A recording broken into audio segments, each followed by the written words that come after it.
bosia. Anazo Mike onye ebuzo nye testimony. Amen. Gekwanti. Testimony ahụ nke Anambra keke na-eje Ọnịcha.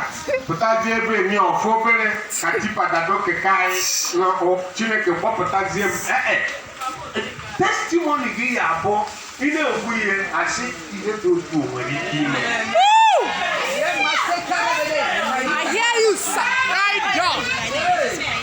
Are you hearing me? Yes, sir. Ima Jehova emeruo n'ihe na ụfọdụ na-ekwunye Jehova mere ọchị a na-atọ m because ọ dịka ihe egwuregwu a na-akọ ya isi na ife a ya bụ eziokwu but it's true. Eji m program na St. John's Anglican Church